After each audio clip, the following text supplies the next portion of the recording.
নমস্কাৰ, আজি হৈছে ৩১ আগষ্ট দেওবাৰ। এই মুহূৰ্তত সমগ্ৰ ৰাজ্যবাসীৰ বাবে আহি পৰিছে আজিৰ বহুকেইটা ডাঙৰ খবৰ। এই মুহূৰ্তত জনাইছোঁ আজিৰ প্ৰথমটো খবৰেই সমগ্ৰ ৰাজ্যবাসীৰ বাবে এটি ডাঙৰ খবৰ, বিগ ব্ৰেকিং নিউজ। ৰাজ্যৰ মুখ্যমন্ত্ৰী ডক্টৰ হিমন্ত বিশ্ব শৰ্মাৰ এক বিস্ফোৰক আৰু ডাঙৰ মন্তব্য। মুখ্যমন্ত্ৰীগৰাকীয়ে উল্লেখ কৰিছে যে ভিত্তিবৰ্ষ 1971 নহয়, 1951 হ'ব আৰু ইয়াক লৈ এইবাৰ আৰশ্বাদ মাদানীয়ে দিছে প্ৰত্যুত্তৰ। ভিত্তিবৰ্ষ 1951 হ'লেই লাখ লাখ মুছলমান হ'ব গৃহহীন আৰু আমি 1951 হ'বলৈ নিদিওঁ। এবাৰ আৰশ্বাদ মাদানীৰ বিস্ফোৰণ দেখিবলৈ পোৱা গৈছে। এই মুহূৰ্তৰ খবৰসমূহ দৰ্শকৰ বাবে ডাঙৰ খবৰ। ভিত্তিবৰ্ষ 1951 হ'লেই বিপদ নামিব কোটি কোটি মুছলমানৰ ওপৰত আৰু কোটি কোটি মুছলমান হৈ পৰিব বিদেশী আৰু গৃহহীন। 1951 ভিত্তিবৰ্ষ আমি কেতিয়াও মানি নলওঁ আৰু অসমত ভিত্তিবৰ্ষ 1971 হ'বই লাগিব। 1951 হ'লে প্ৰায় 48 লাখ পুৰুষ মহিলা হৈ পৰিব ভূমিহীন আৰু সৰ্বোচ্চ ন্যায়ালয়ে আমাৰ পক্ষতে দিছে ৰায় আৰু পূৰ্বৰ NRCৰ সময়ত ভিত্তিবৰ্ষ 1971 বুলি কৈছে আৰু হিমন্ত বিশ্ব শৰ্মাই এতিয়া 1951 কৰিব বিচাৰি আছে। মন্তব্য আগবঢ়াইছে এতিয়া আৰশ্বাদ মাদানীয়ে। ডাঙৰ খবৰ জনাইছোঁ, কিন্তু কোনো কাৰণতে ভিত্তিবৰ্ষ সলনি কৰিব নোৱাৰে। নতুন NRCত ভিত্তিবৰ্ষ আমি সলনি কৰিবলৈ নিদিওঁ।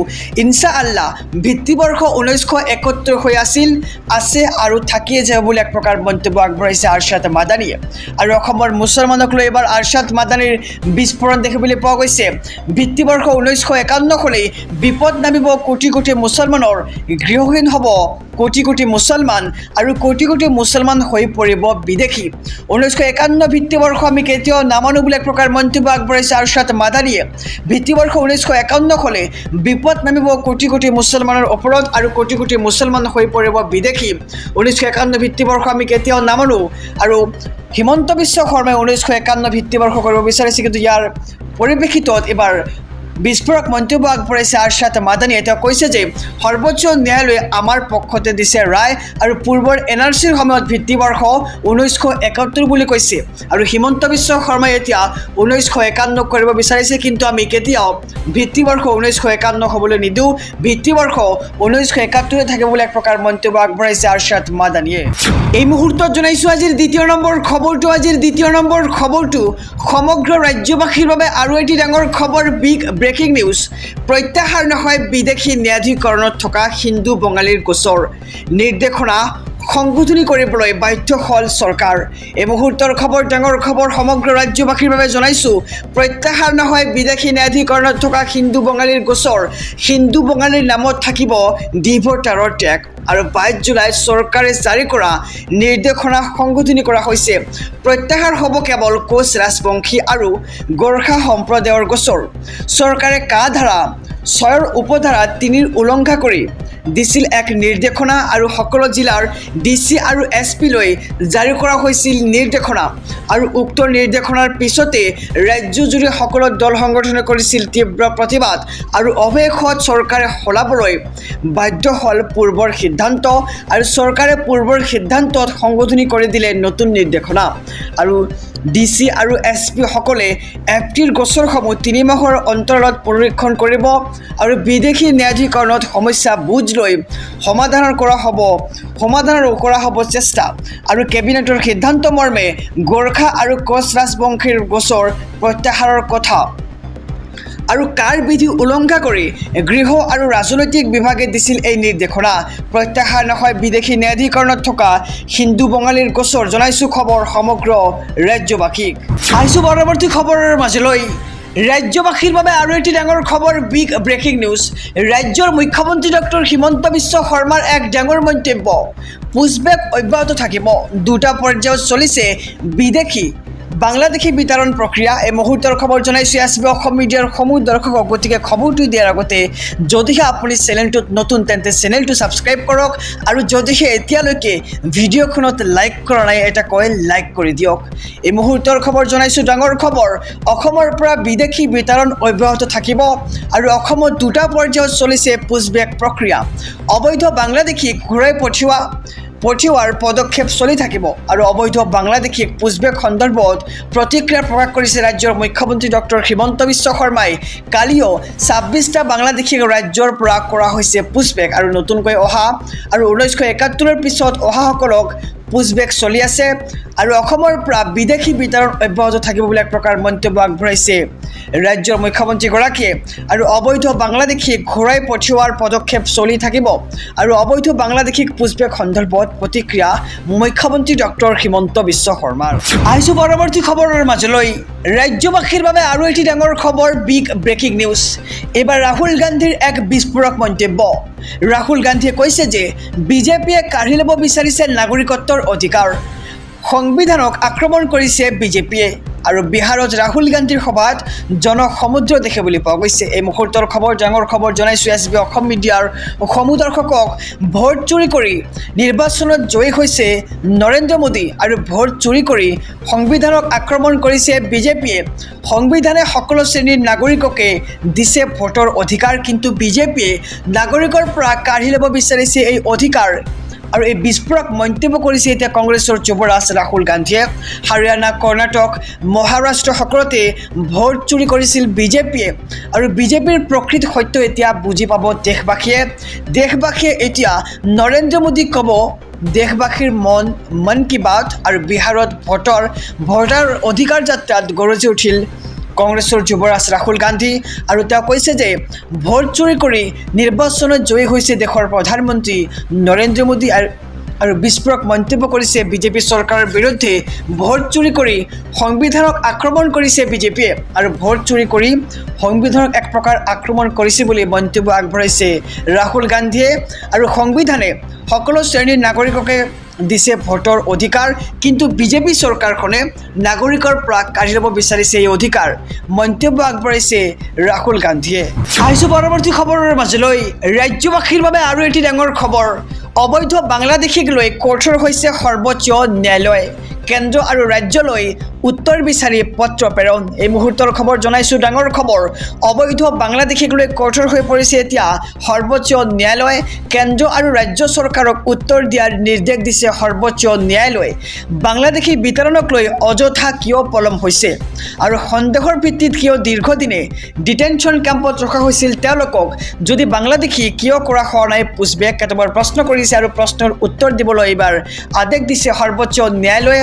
মাহ ধৰি ডিটেনশ্যন কেম্পত কিয় ৰখা হৈছে তেওঁলোকক আৰু 2 সপ্তাহৰ ভিতৰতেই বাংলাদেশলৈ পঠাব লাগে অবৈধ অনুপ্ৰৱেশকাৰীসকলক আৰু সীমান্ত চিল কৰি কিয় লোৱা হোৱা নাই কঠোৰ ব্যৱস্থা কেন্দ্ৰীয় চৰকাৰ উদ্দেশ্যি এইবাৰ প্ৰশ্ন সৰ্বোচ্চ ন্যায়ালয়ৰ।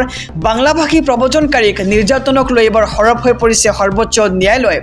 অবৈধ বাংলাদেশীক লৈ এইবাৰ কঠোৰ হৈ পৰিছে কঠোৰ নিৰ্দেশনা সৰ্বোচ্চ ন্যায়ালয়ৰ আৰু কেন্দ্ৰ আৰু ৰাজ্য চৰকাৰক উত্তৰ দিয়াৰ নিৰ্দেশ দিছে সৰ্বোচ্চ ন্যায়ালয়ে।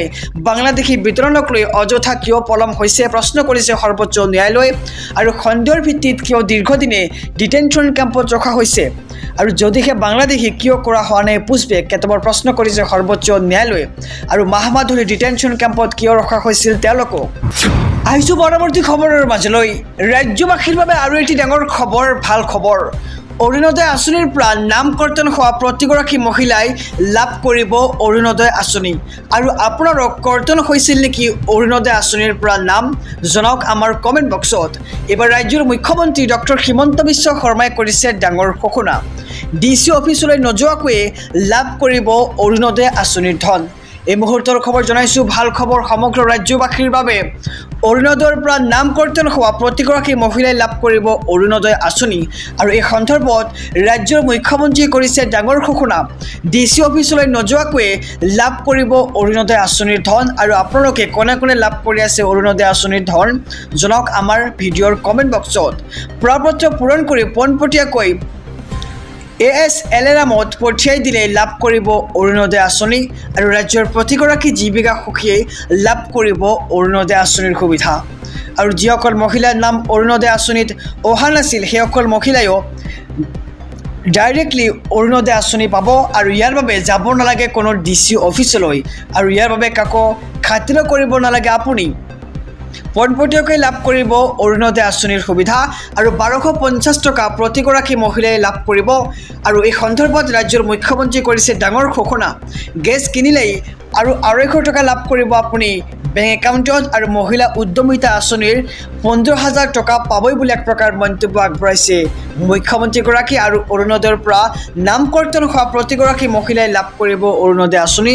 যদিহে আপোনাৰ নাম কৰ্তন হৈছিল আপুনি লাভ কৰিব অৰুণোদয় আঁচনিৰ ধন। কেৱল মাত্ৰ আপুনি ফৰ্ম ফিল আপ কৰি জমা দিলেই লাভ কৰিব অৰুণোদয় আঁচনিৰ 1250 টকা। আহিছোঁ পৰৱৰ্তী খবৰৰ মাজলৈ। ৰাজ্যবাসীৰ বাবে আৰু এটি ডাঙৰ খবৰ, বিগ ব্ৰেকিং নিউজ। অসমক ইছলামিক প্ৰদেশ বনোৱাৰ ষড়যন্ত্ৰ আৰশ্বাদ মাদানীৰ। কংগ্ৰেছত কোনে টিকট পাব আৰু কোনে নাপাব সিদ্ধান্ত লয় মাদানী আৰু জমিয়তে। এইবাৰ মুখ্যমন্ত্ৰী ডক্টৰ হিমন্ত বিশ্ব শৰ্মাৰ বিস্ফোৰক মন্তব্য দেখিবলৈ পোৱা গৈছে। এই মুহূৰ্তৰ খবৰ SP অসম মিডিয়া আৰু অসম দৰ্শকৰ বাবে। অসমক ইছলামিক প্ৰদেশ বনোৱাৰ ষড়যন্ত্ৰ কৰিছে আৰশ্বাদ মাদানীয়ে। কংগ্ৰেছত কোনে টিকট পাব আৰু কোনে নাপাব সিদ্ধান্ত লয় মাদানী আৰু জমিয়তে। মুখ্যমন্ত্ৰী ডক্টৰ হিমন্ত বিশ্ব শৰ্মাৰ বৃহৎ মন্তব্য।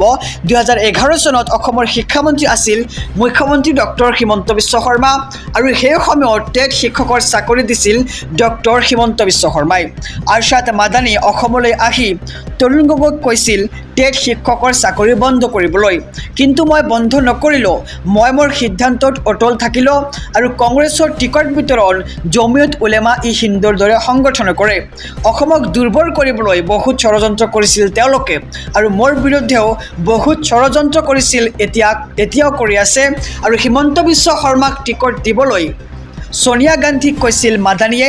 আৰু কংগ্ৰেছত থাকি হিমন্ত বিশ্ব শৰ্মাৰ RSSৰ চিন্তাধাৰা আছিল বুলি কৈছিল মাদানীয়ে। আৰু এই মন্তব্যক লৈ এতিয়া বৃহৎ প্ৰতিক্ৰিয়া মুখ্যমন্ত্ৰী ডক্টৰ হিমন্ত বিশ্ব শৰ্মাৰ। এই মুহূৰ্তৰ খবৰ জনাইছোঁ।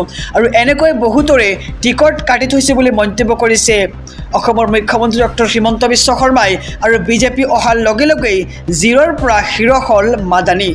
ক্ষমা কৰিব, বিজেপি অহাৰ লগে লগে হিৰৰ পৰা জিৰ' হৈ গ'ল মাদানী। আৰু 2011 চনৰ পৰাই মোৰ পিছত পৰি আছে আৰশ্বাদ মাদানী। এনেদৰে এতিয়া মন্তব্য কৰিছে ৰাজ্যৰ মুখ্যমন্ত্ৰীগৰাকীয়ে। আৰু আৰশ্বাদ মাদানীৰ কথাই সকলো এক্সপ'জ কৰিছে।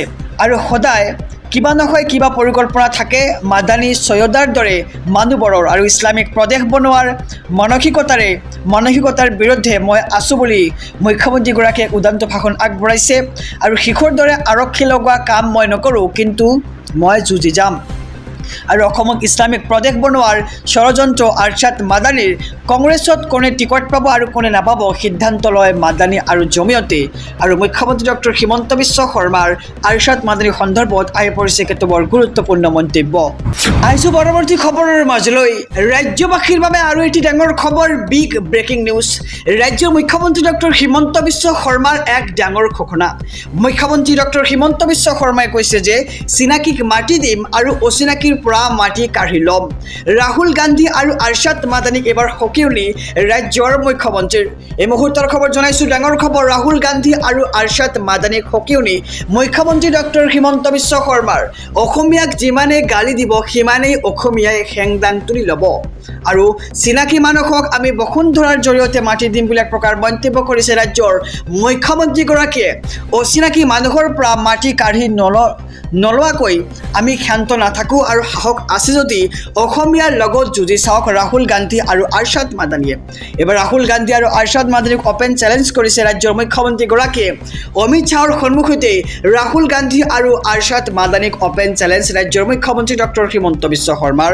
ৰাহুল গান্ধী আৰু আৰশ্বাদ মাদানীক এবাৰ সকিউনি মুখ্যমন্ত্ৰী ডক্টৰ হিমন্ত বিশ্ব শৰ্মাৰ। অসমীয়াক যিমানে গালি দিব সিমানেই অসমীয়াই হেংদাং তুলি ল'ব বুলি এক প্ৰকাৰ মন্তব্য কৰিছে। চিনাকি মানুহক আমি বসুন্ধৰাৰ জৰিয়তে মাতি দিম আৰু অচিনাকি মানুহৰ পৰা আমি মাটি কাঢ়ি নলোৱাকৈ আমি ক্ষান্ত নাথাকোঁ বুলি এক প্ৰকাৰ মন্তব্য আগবঢ়াইছে। আৰু সাহস আছে যদি অসমীয়াৰ লগত যুঁজি চাওক ৰাহুল গান্ধী আৰু আৰশ্বাদ মাদানী। এক প্ৰকাৰ মন্তব্য আগবঢ়াইছে ৰাজ্যৰ মুখ্যমন্ত্ৰী ডক্টৰ হিমন্ত বিশ্ব শৰ্মাই। সমগ্ৰ দেশবাসীৰ বাবে এটি ডাঙৰ খবৰ, বিগ ব্ৰেকিং নিউজ। এইবাৰ গৃহমন্ত্ৰী অমিত শ্বাহৰ এক বিস্ফোৰক মন্তব্য। গৃহমন্ত্ৰীগৰাকীয়ে কৈছে যে 2026 চনত আকৌ তৃতীয়বাৰলৈ বিজেপি চৰকাৰ হ'ব। পাকিস্তানলৈ গৈ থকা নেতাই কেতিয়াও অসমৰ নেতৃত্ব ল'ব নোৱাৰে। এই মুহূৰ্তৰ খবৰ জনাইছোঁ SB অসম মিডিয়াৰ সমুদৰ্শকক। 2026 চনত তৃতীয়বাৰৰ বাবে অসমত বিজেপি চৰকাৰ হ'ব। বিজেপিক তথা NDA কোনেও পৰাস্ত কৰিব নোৱাৰে। বিজেপিক তথা NDA কোনেও পৰাস্ত কৰিব নোৱাৰে বুলি এক প্ৰকাৰ মন্তব্য আগবঢ়াইছে গৃহমন্ত্ৰী অমিত শ্বাহে। আৰু কংগ্ৰেছৰ সময় শেষ হৈ গ'ল। অনুপ্ৰৱেশকাৰীক সুৰক্ষা দিয়া দলে চৰকাৰ গঠন কৰিব নোৱাৰে আৰু বাৰে বাৰে পাকিস্তানলৈ গৈ থকা নেতাই অসমৰ নেতৃত্ব ল'ব নোৱাৰে বুলি এক প্ৰকাৰ মন্তব্য আগবঢ়াইছে গৃহমন্ত্ৰী অমিত শ্বাহে। আৰু দুৰ্নীতিগ্ৰস্ত কংগ্ৰেছক ৰাইজে ভোট নিদিয়ে। পঞ্চায়ত নিৰ্বাচনতেই অসমত চাফা হৈ গ'ল কংগ্ৰেছ আৰু পঞ্চায়তত কংগ্ৰেছৰ প্ৰতিনিধি বিচাৰিবলৈ এতিয়া দুৰ্বিল লাগিব বুলি এক প্ৰকাৰ মন্তব্য আগবঢ়াইছে অমিত শ্বাহে। আৰু অসমত পুনৰ বিজেপি অগপৰ চৰকাৰে হ'ব। কংগ্ৰেছক কটাশ কৰিবাৰ গৰজিল গৃহমন্ত্ৰী অমিত শ্বাহ। এই মুহূৰ্তৰ খবৰ জনাইছোঁ ডাঙৰ খবৰ। 2026 চনত তৃতীয়বাৰৰ বাবে অসমত বিজেপি চৰকাৰ হ'ব। বিজেপিক তথা NDA কোনেও পৰাস্ত কৰিব নোৱাৰে আৰু কংগ্ৰেছৰ সময় শেষ হৈ গ'ল বুলি এক প্ৰকাৰ মন্তব্য আগবঢ়োৱা পৰিলক্ষিত হৈছে। আৰু অনুপ্ৰৱেশকাৰীক সুৰক্ষা দিয়া দলে চৰকাৰ গঠন কৰিব নোৱাৰে। বাৰে বাৰে পাকিস্তানলৈ গৈ থকা নেতাই অসমৰ নেতৃত্ব ল'ব নোৱাৰে বুলি এক প্ৰকাৰ মন্তব্য আগবঢ়াইছে গৃহমন্ত্ৰী অমিত শ্বাহে।